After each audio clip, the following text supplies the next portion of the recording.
before we start celebrating the birth of Christ, we have to little bit review what we have done after his birth so that we understand where do we stand in relation to him. I've just asked all the. He was the son of a virgin.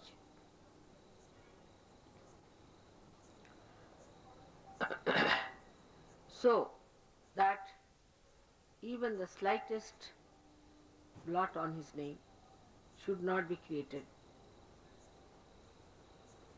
because he was to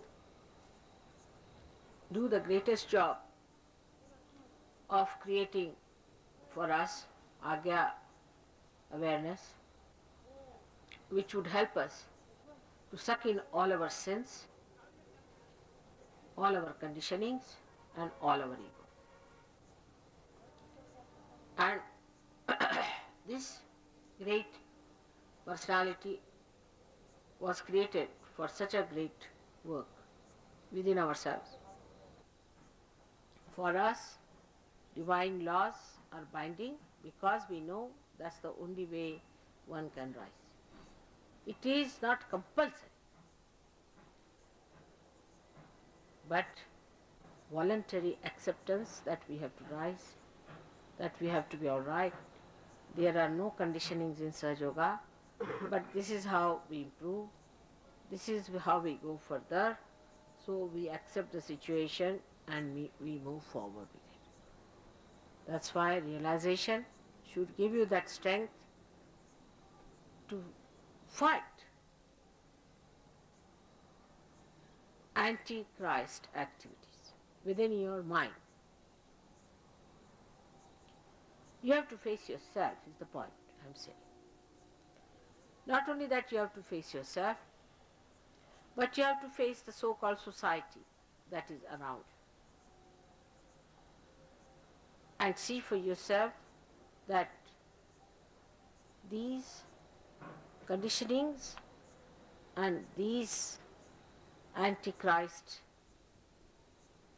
activities into which you have indulged are completely detrimental to your growth and to your ascent. And as you are special people who have got realization, you have to argue it out with yourself and reach proper conclusions. No use arguing out with others. As you know, with the conditioning, people get quiet, they don't talk. But the conditioning is growing inside. With the ego, people talk too much and they aggress others with their talking, and the ego is growing too much. So one has to be in the witness state. That means wherever you have to talk, you have to talk, and wherever you have to keep quiet, you have to keep quiet. This is at the Vishuddhi level. At the Agya level, you have to detest all that is ugly, all that is unholy, all that is filth. Because now a new sensitivity has developed within you. A new sensitivity to holiness, to auspiciousness. Try to improve this auspiciousness within. I find people get very easily attached to negative people. They get identified with negative. It's very common. And they think they have been sympathetic. It's a sympathy they are working. So I have to tell you one thing, that to have your ego problem settled, first of all, see that you are not playing to your ego. And also see your conditioning, which are now booths. All these conditionings have become booths in you. All the church booths have got into your heads. They are all there. So you must see that these booths are not there. Because we have to be holy. We have to be clean. We have to be resurrected. We are. resurrected people. Christ has resurrected us. But you have to think how much He has to work for us. The more you try to be in union with negativity, we harm Him more, we torture Him more, we trouble Him more. The one was born in the manger, in the most difficult circumstances,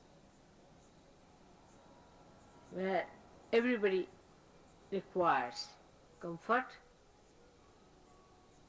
who was from the very beginning, went through hazardous life till his death. His birth itself, you can see, was in a cow shed.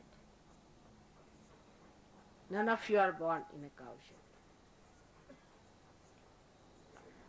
shed. And while the Christians are so particular about comforts, most surprising is why Christ was born in a cow shed.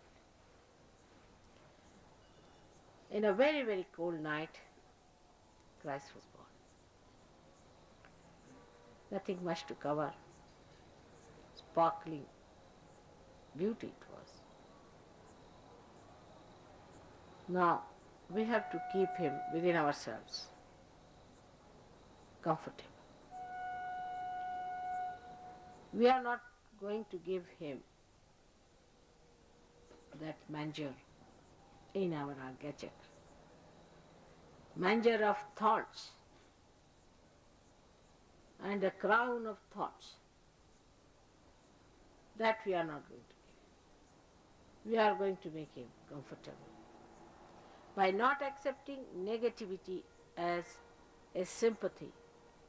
You have to be kind towards your auspiciousness and holiness so that Christ enjoys His stay there in your Agya. That we do not torture Him by our useless ideas, uncomfortable behaviors, inauspicious appearances, and unholy acceptance of wrong ideas. Try to respect Him. There He stands. Try to make Him very comfortable. I wish I could do that. But He resides in everybody's Agya Chakra. If He was only in my Agya, I would have given Him the greatest comfort. But He wants to be manifested in everybody's Agya. So I have to request you as a mother to look after Him. Give Him a nice cradle. Give Him a comfortable diet, because He is born to give you your resurrection. He's taken up such a great responsibility to suck all your conditioning and to suck all your ego, but doesn't mean that you put stones on top of Him.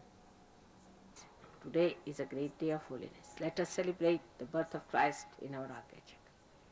And let us sing praise of Him so that He, in His pure sense, in His holy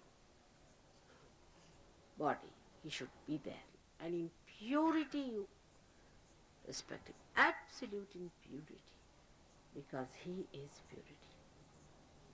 Now you may say that Mother, if He is purity, there are some stupid people who ask me, if He is purity, then how can we make Him impure? But I mean, if you do not respect Him, why will He be there? He'll disappear. He likes purity. He'll disappear from there. It's not good for you. So better create a cradle, a beautiful cradle of love, of honesty, as His mother prepared for Him, with all sweetness and kindness and assurance that you will nurture the beauty and the auspiciousness of Christ. May God bless you all.